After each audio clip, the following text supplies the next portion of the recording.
Hey folks, Charlie here. Sorry I sound a little stuffed up. I must have caught something today. I'm back. Sorry I was gone for such a long time. Uh, yeah, I was out of town, but I was able to do videos. But I was able to keep in touch through Twitter. Actually, I have a Twitter handle, Type 4 Comics, just like my YouTube channel. You can check me out. You could join all 24 members of the people that are following me. Is that members? 24 members or 24 Twitterers? 24 Twitterers. Anywho's, today we were going to talk about two books. One I actually bought, and the other one I just stayed away from because I knew what it was. Um, so we're talking about X-Men Black, number one, Mojo number one, I guess, and X-23, number five. Both books are subpar at best, just complete trash. Um, but I wanted to talk about them because they illustrate a point um, about Marvel. Marvel used to be considered the house of ideas. Now they're the house of very mean people, and it's not looking good. So let's give a little backstory here, which we all know. Comicsgate is doing pretty good. A lot of books are coming out. If you're on Twitter, I am, and you're seeing them, really starting to build something up there. I mean, there was something there before, and people thought it was like, oh, it's just gonna be like one comic, but uh, I think everybody's starting to realize, like, you know what? No, maybe we should do more than just one comic. We should have an entire series. So, the usual suspects: Ethan, DNC, um, Don DeLay with his Brutus. Uh, you know, Comics are starting to come out, and newer people are starting to come in and realize, that you don't need the big three: DC, Marvel, or Image to produce a good comic, and this might be something. And not only might it be something, Marvel has taken notice, and here's the pivot, here's the transition. They noticed so much that they created an entire comic book just to bash Comicsgate.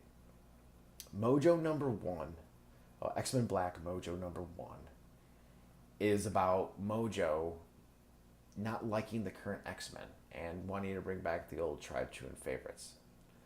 Um, First of all, holy awesomeness, the fact that Marvel Marvel's so butthurt that nobody likes the crap books that they're producing that they actually produce a crap book to talk about how nobody likes their crap books. I skimmed through it. I really don't want to get too much in the story because it'd all be speculation. Um, but I've read enough about it and the stuff that's coming out that it's a piece of junk. That they literally created a book to attack Comicsgate, which is awesome, man. I got no problems with it. I'm Twitter right now, and I've gotten to a couple tips with people, and I actually don't care which side of Comicsgate you land on, like whether you're freaking conservative or liberal. If you just want good comics, that's what Comicsgate's about. You can have a whole bunch of alternative characters, but if you're producing a good story that people want to read, that's fine. And you can push a little bit of agenda. You can have a little bit of a political spin on it, but it can't be like over freaking bearing, like all white people are evil. Like it's just not true, and it's dumb. So yeah, that was Mojo. That's the Mojo X-Men Black number one. It was a piece of trash book, so I didn't want to waste. I don't know, it was like $4.99 or whatever to pick up that book. Was not gonna do that one. Hold on a second. I had to light my cigarette. All right. So,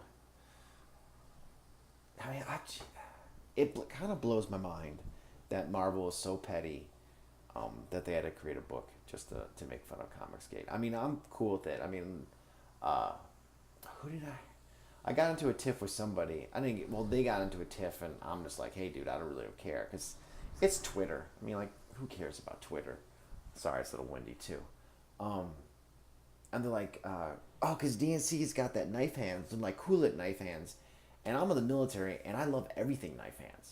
Because you're not supposed to actually do Knifehands. And I'm not sure if you know what Knifehands is, but it's kind of like holding your hand out like a knife and pointing at somebody like they're an idiot. And whether who's ever doing it, I get a stiffy freaking seeing people do knife hands. So when people started uh, saying cool it knife hands or this knife hands or whatever, I was like, hey, this is awesome. Like you guys are using knife hands, keep it up. I'm totally cool with it. And then they try to throw it back at me and they're like, you're trying to say X, reverse psychology. Like, I'm sorry. Like, I am not smart enough to try and come up with some scheme of reverse psychology. I was just pointing out the fact that I like knife hands. And that the more people that say knife hands is totally cool, whether they're burning me or burning somebody else, knife hands. I'm like, I'm down with it. It's awesome. It's a fantastic. So I had to put that little rant out there. But anyways, back to Mojo number one. What a gigantic. I mean, Marvel's just falling so hard, so fast. It is ridiculously awesome to watch. I mean, they had.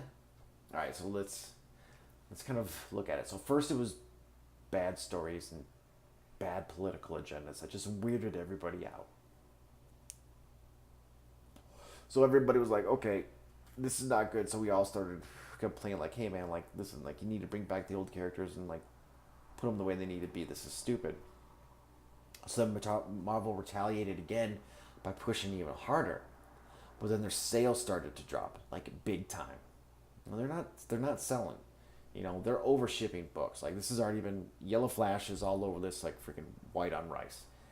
Is that racist? I don't know.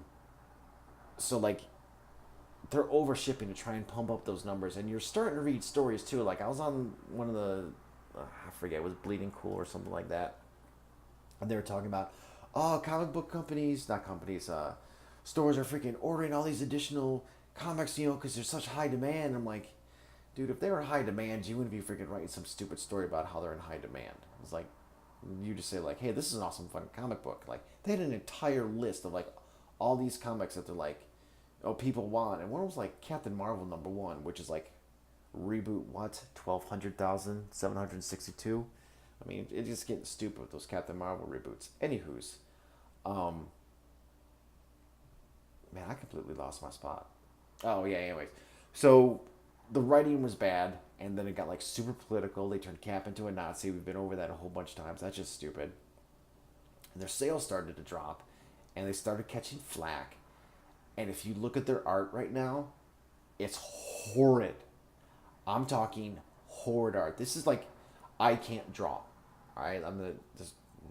I can't draw. I can't draw worth of crap. I have trouble with stick figures, and the art that is in these books now is on the level of art that I could possibly produce. It has gotten that bad. They can't get good artists. I kind of know where all the artists are. I look at the DC comics and their panels and their artists are phenomenal. Um, DC really is pushing the whole artwork with their black label and stuff like that. Unfortunately, some of their stories are horrible. Bendis freaking completely ruined Superman.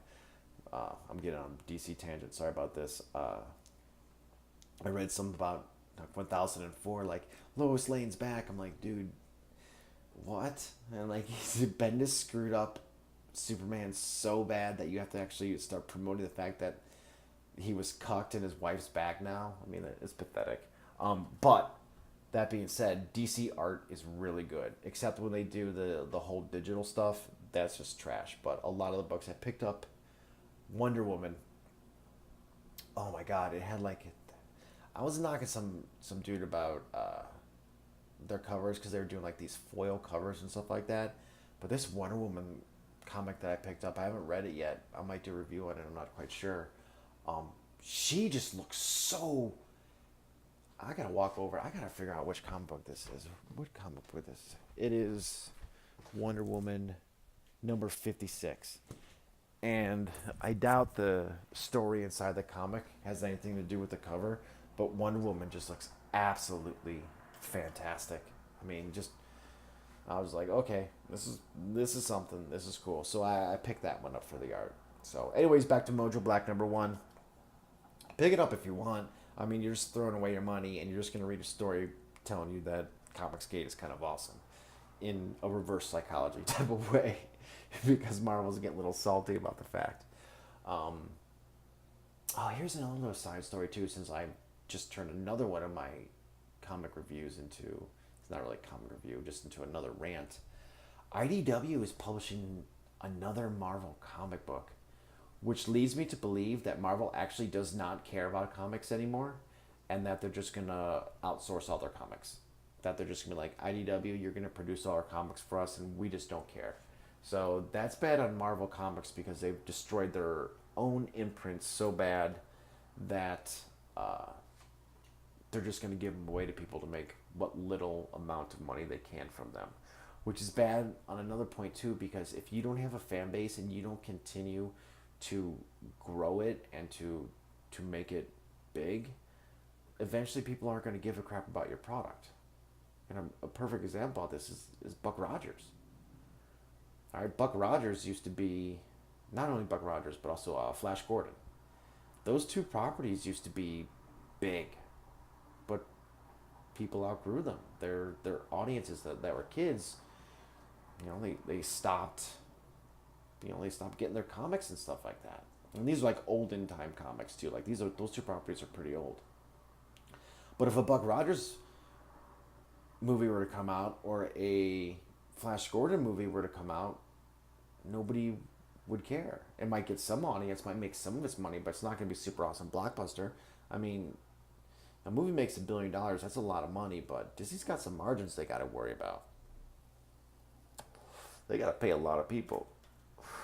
So, anyways, all right. So now to the other comic that I read that helps illustrate this point that Marvel just become a very salty, evil place to work. All right. It's X-23 number 5. I bought the variant edition. I'm actually holding it in my hand right now. The book is complete trash. It revolves around the Cuckoos, Laura, and what is that small little chick? Honey Badger, whatever her name is. I'm not even going to, it'll come to me later or something like that. Probably in a nightmare. Anyways, so the Cuckoos, in some previous comic books before, they tried to bring back their two sisters that died, Sophie and Esme, or whatever her name is. They both died, actually kind of tragically. Now, these are teenagers, all right? So let me illustrate the point here. They were teenagers, they were X-Men, and they both died kind of bad. Like, it wasn't nice. And it actually hurt Emma Frost. That one kind of left a ding in her heart. So the three remaining Cuckoos of the 5 tried to bring back their two sisters. Didn't work out because Esme is pretty angry at the entire world. All right? And her sister, one of her sisters in the comic, the way they wrote it, keeps calling her sister a cow. I asked my girl about this, and imaginary girl, but I asked her anyways. And she was pretty much like, if you call another girl a cow, it's a pretty bad insult. It's almost as bad as the other word, which we're not allowed to use. I said that once, and I got like hit in the head with a fry pan. Anyways, so she keeps calling her sister a cow, and they keep talking like down to their sister that they just spent like a couple issues trying to get her back. And granted, she's gone evil, but she's definitely troubled and she's definitely hurt. All right, she doesn't have her body. She's inhabiting X-24, I guess, the clone of a clone. Like, when you make a copy of a copy, but it doesn't come out quite as good as the first copy. That's from Multiplicity. That's some funniness right there. You ever notice every clone just keeps losing a claw? Interesting. Anyways, so the two dead sisters that they try to bring back are both inhabiting Laura, X-23, and Honey Badger's mind, stuff like that. They go through some stuff, and Sophie, one of the dead sisters, is able to get Esme, out of Honey Badger's head. And she was so mean and spiteful when she did it. I mean, I know families can be like that, but the X-books are the underlying tone of the X-Men and the Avengers and all these comic books are like, it's family. All right, it doesn't matter what the makeup of your family is, but it's family. And she was so spiteful how she did it, and the dialogue between it. I had a hard time believing that the person who wrote this comic book, this person is a freaking idiot. This writer, Tamaki. That makes sense right there. All right, so Tamaki wrote it in such a spiteful, mean, evil way. Actually, I felt sad. They didn't try and save Esme. They didn't try and help her or come to a solution and calm her down, calm her anger, because she was killed. She died kind of brutally, if I remember. I think she was wearing some earrings, and this guy like used magnetic force and like shoved her in her brain, and she kind of like bled out through her head in Emma Frost's arms. So she died horribly, I believe. I think Sophie's like body was decapitated. Anyways, the X-Men didn't try and save her. They were just like, we're banishing you. We're gonna destroy your consciousness. Blah blah this, blah blah that. And she wasn't bad. She was just really upset at the world, and it hurt my heart. But, the Cuckoos or whatever they're freaking however you say their last names, they're white blonde chicks, so they're evil. It's just how it is. And if they left it at that, I'd have been fine. But I have to read this final passage. Not this final passage. So they're all just like evil, and they're eating and having a party, and it's like, oh, whatever, like this. But a they had a cake, and on the cake they had a gravestone, which was really messed up because these were X-Men characters that died, and they were kids that died, and the X-Men are celebrating the fact that two of their students that they were responsible to protect died kind of horrible deaths. And on the cake and on the gravestone they have Esme. We're really glad you're dead. Please stay dead. I don't know in what world somebody would celebrate that. It hurt my heart for Tamaki to be so evil. I mean, that's just an evil line. Even, I really didn't like the enemy when I was overseas. They messed up some people when I was over there, and I saw people blown apart. I wasn't in any real danger, stuff like that, but just the happenstance of where I was and what I was doing. I went into a room and I saw people that had just gotten hit by a mortar attack, and they were messed up. And then in another room, which I wasn't even allowed to go in, but I had to be there around and help him get to the evac helicopter. He was messed up.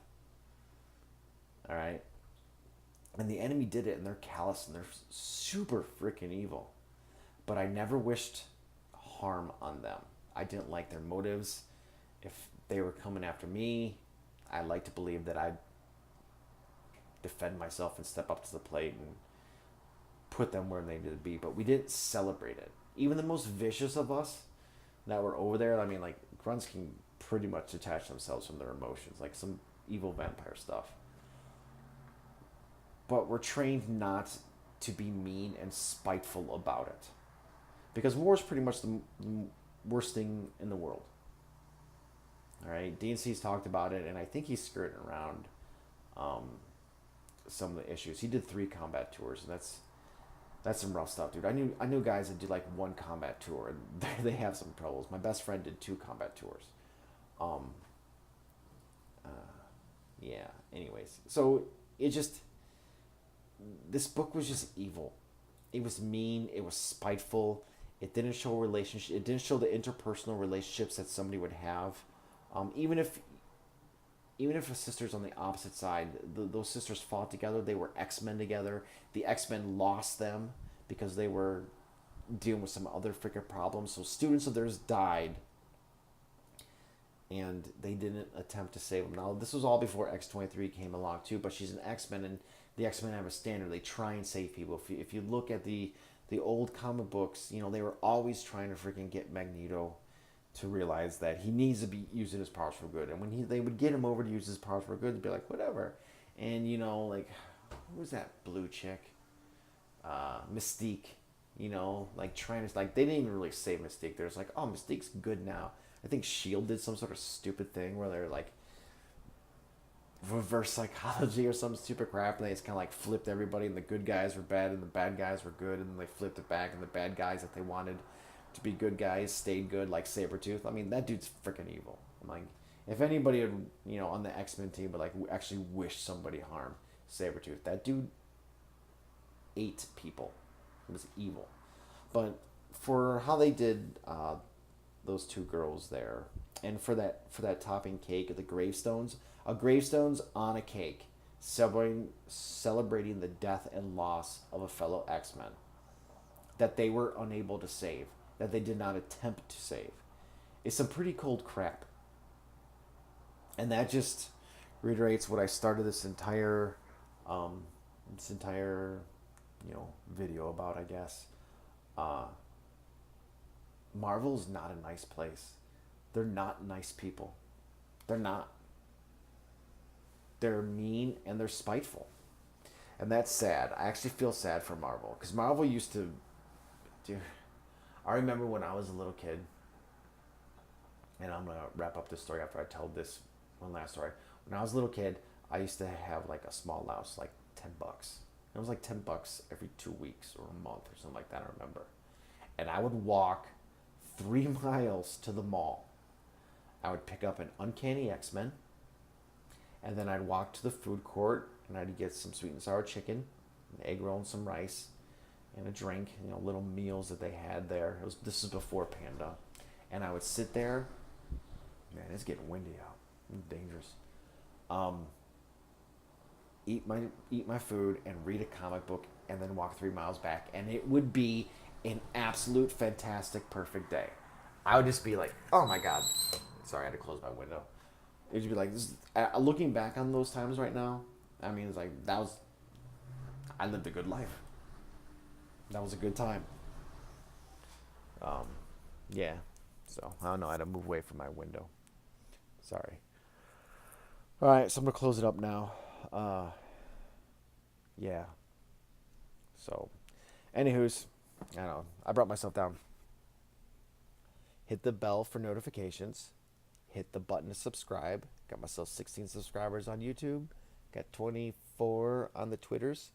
If you want to look me up at Twitter, just type 4comics and you'll find me on Twitter. I'm usually interjecting myself in conversations with people that I don't know. I had to say this though. The more I use Twitter, I've gotten a couple.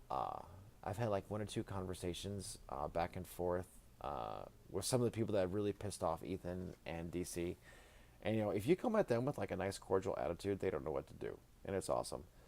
But other than that, I've actually talked, had a message or two back, like a sentence or two back to actual like comic book pros. I'm like talking like real good comic book pros.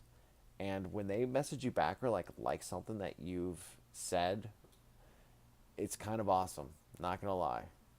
Hopefully someday I'll be able to get my comic out and it'll be cool. But I don't know. All right, guys, I'll let you go. Be cool, stay safe, and now that I'm back, I'll be putting some more videos out for you. You guys have a good one.